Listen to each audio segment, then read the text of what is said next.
Hello friends, इस video में हम लोग डिस्कस करने वाले हैं हेडेक के बारे में और बेसिकली माइग्रेन के बारे में। ये वीडियो सभी को देखना चाहिए क्योंकि जो हेडेक या फिर माइग्रेन है, यदि कुछ सीवियर प्रॉब्लम है, आप अर्ली स्टेज में उसको आइडेंटिफाई कर लेते हैं तो आपको क्योर होने में आसानी होगी। अब हम लोग बात करते हैं हेडेक का। तो हेडेक को बेसिकली 3 क्लास में कैटेगराइज किया गया है। फर्स्ट क्लास होता है इसका माइग्रेन।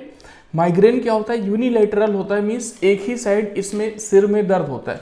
मीन्स आइदर आपका लेफ्ट साइड दर्द हो रहा होगा या फिर आपका राइट साइड दर्द हो रहा होगा, बट एक टाइम में सिंगल साइड दर्द होता है।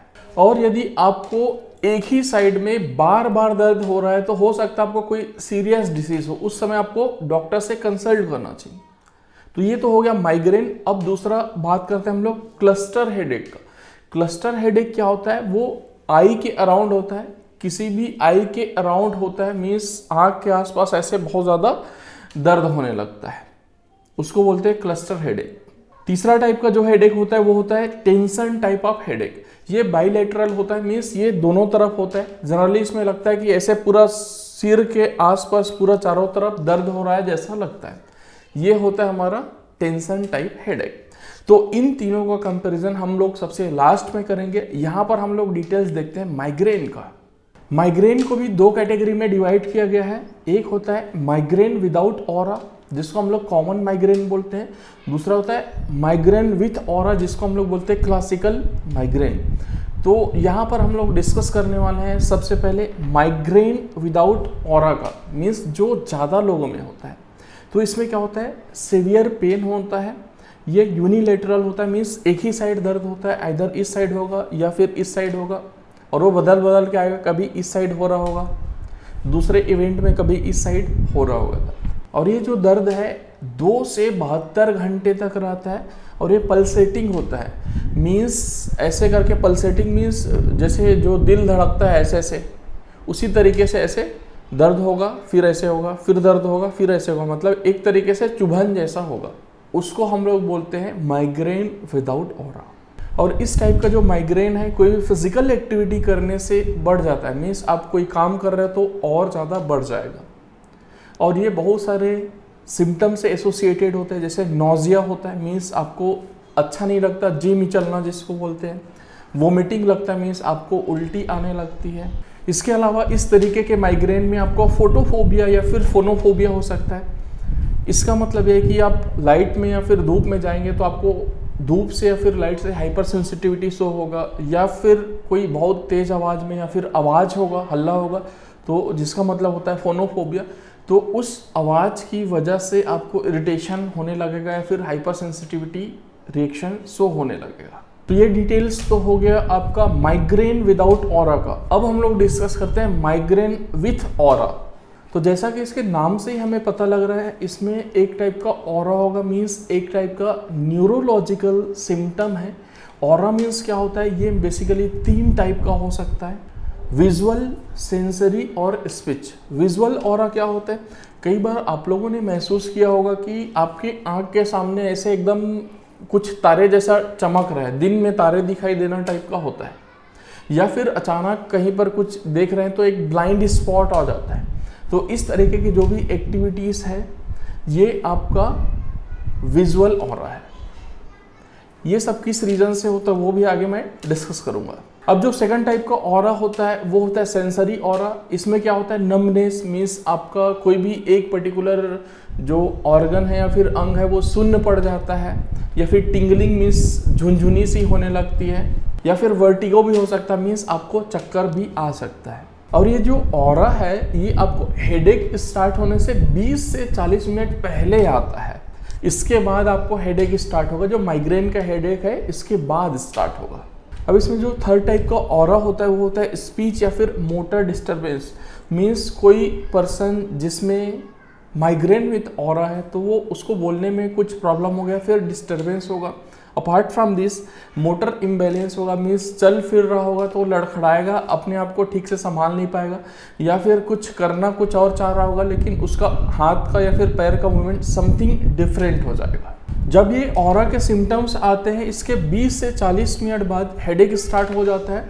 और हेडेक की बात करें तो माइग्रेन विथ ऑरा और विदाउट ऑरा दोनों में ही हेडेक सिमिलर होता है, मीन्स इसमें भी हेडेक अप टू 72 आवर्स तक चलता है।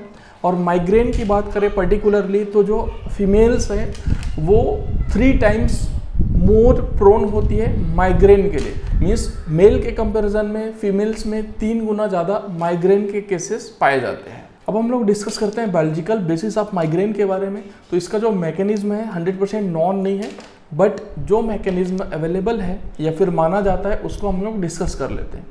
तो माइग्रेन बेसिकली इनिशिएट होता है due to extracranial and intracranial arterial vasodilation के कारण, ठीक है। तो यहाँ पर 3 चीज़ है, एक तो है वैसोडाइलेशन, दूसरा होता है इंट्राक्रैनियल और तीसरा होता है एक्स्ट्राक्रैनियल। तो सबसे पहले हम लोग समझते हैं वैसोडाइलेशन क्या होता है। तो इसको समझने के लिए एक सिंपल एग्जांपल लेते हैं।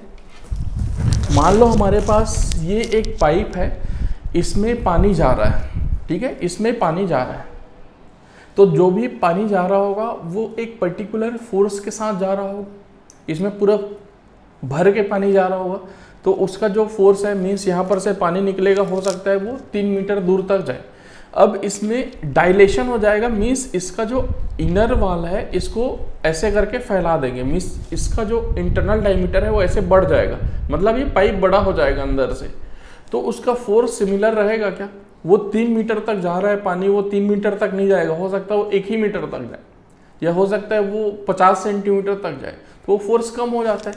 सिमिलरली जो हमारे ब्रेन में या फिर जिसके कारण माइग्रेन होता है, जिस पार्ट्स में हमारे बॉडी के, मीन्स फेस में या फिर आइज में या फिर इधर जहाँ पर भी हेडेक होता है, उस कंडीशन में जो ब्लड का फ्लो है वो क्या हो जाता है, कम हो जाता है, क्योंकि जो आर्टेरीज होते हैं उनमें डायलेशन होता है, मीन्स उसका जो इनर डायमीटर है वो बढ़ जाता है, जिसके कारण जो ब्लड का फ्लो है कम हो जाता है। फिर एक तरीके से कहें ब्लड का प्रेशर कम हो जाता है।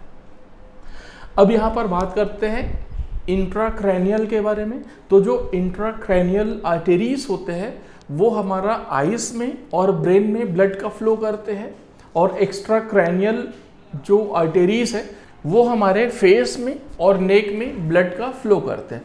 तो अल्टीमेटली नेक में, फेस में, हमारे ब्रेन में, आइस में इस तरीके से ब्लड का फ्लो डिक्रीज हो जाता है।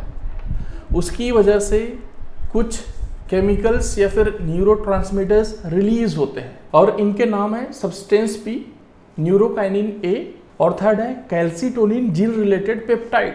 तो ये जो सब्सटेंस हैं या फिर ये जो ट्रांसमीटर्स हैं, इनके कारण इन्फ्लामेशन होता है या फिर पेन का जनरेशन होता है, जिसके कारण हमें दर्द होने लगता है या फिर हेडेक या फिर माइग्रेन होने लगता है। तो ये इसका बायोलॉजिकल रीज़न है। अब यहाँ पर एक और चीज़ हमने देखा था कि माइग्रेन विथ ऑरा भी होता है, मीन्स ऑरा भी क्रिएट होता है या फिर ऑरा का सिम्टम्स भी आता है। वो क्यों आता है?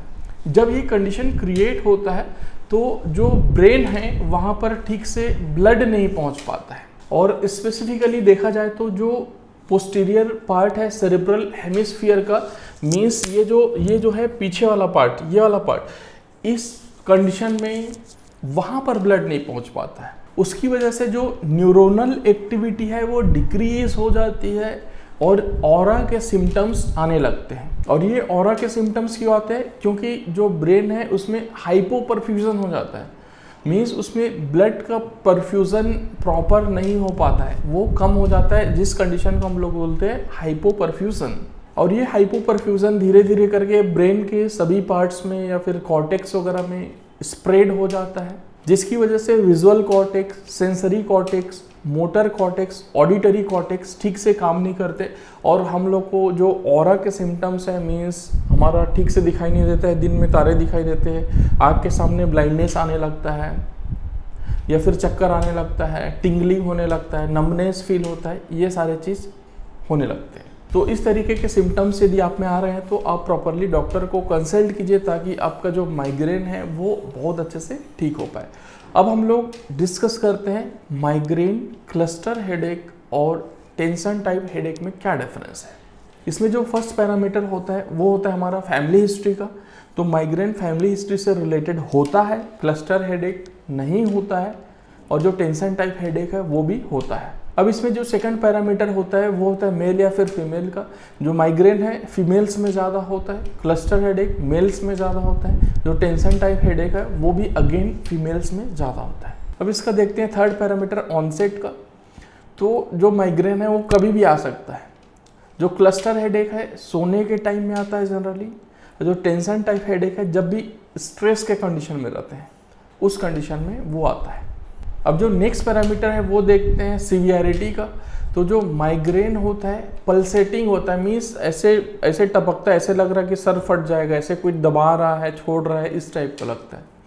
और जो क्लस्टर हेडेक है बहुत ज़्यादा शार्प होता है, बहुत ज़्यादा कस्टडाई होता है। और जो टेंशन टाइप हेडेक है वो डल होता है, उतना प्रोमिनेंट नहीं होता है, बट वो परसिस्टेंट होता है, ज़्यादा लंबा समय तक चलने वाला होता है। अब इसका ड्यूरेशन की बात करते हैं तो जो माइग्रेन है 2 घंटे से 72 घंटे तक चल सकता है। जो क्लस्टर हेडेक है वो 15 मिनट से 90 मिनट तक चल सकता है।